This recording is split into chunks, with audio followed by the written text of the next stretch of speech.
E di që ideja jote ishte mirë për ta shitur mushrin tek dyqani pasanikut, por nuk ja vlen që ta gënjesh atë se gjysha është e smur dhe se i duhet të shkojë në spital, apo që e mashtrove gjyshen se ata të spitalit donin që t'ju flisje për sëmundje. Me kitosh i madh, të lutem më dëgjo vetëm një herë.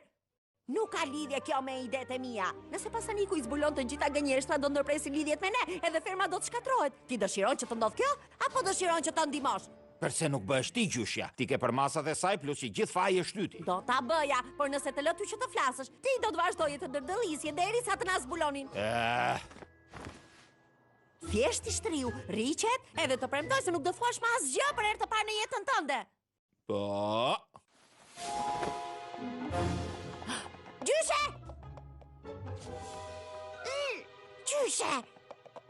Erdhe më në fund. Çfarë është duke ndodhur këtu? Gjyshe, duan që ti të presësh këtu. Vi unë që të marr. Ja ku qënë ke më lëmbël. Nuk kemi lënë dhomë pa kërkuar për të gjetur gjyshen. Po, ju jeni me fat, sepse është këtu afër edhe këtë herë ju ndihmoj unë që të mos humbni.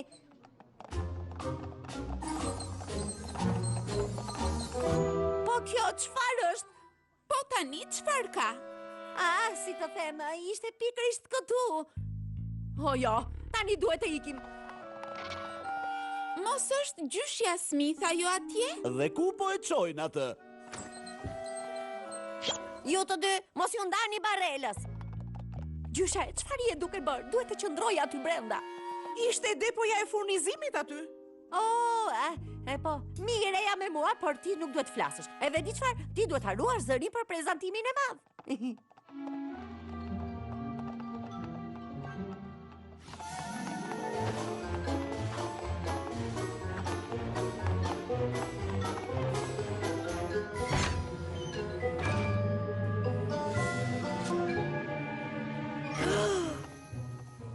Ma falni, por nuk mund të afroheni më tepër pa veshje dhe pa mask. Por kam vëllain aty brenda. Nuk keni përse të shqetësoheni, kemi doktoreshën më të mirë dhe ajo shumë shpejt do të ngrejë mbi thundra vëllain tënd. Sëmundja e mollëve është shumë serioze këtë vit. Sëmundje? Mos tha gjë sëmundje e mollëve? Ndoshta tha sëmundja e morrave, besoj. Dhe pasi trungu bëhet i kuq, ja kështu, e vetmja gjë që mund të bësh është ta krasitësh atë. Jo, gjyshe! Mos e kishe fjalën për qethjen e flokëve? Sigurisht, dhe çfarë mund të bësh tjetër kur sëmundja përhapet shumë?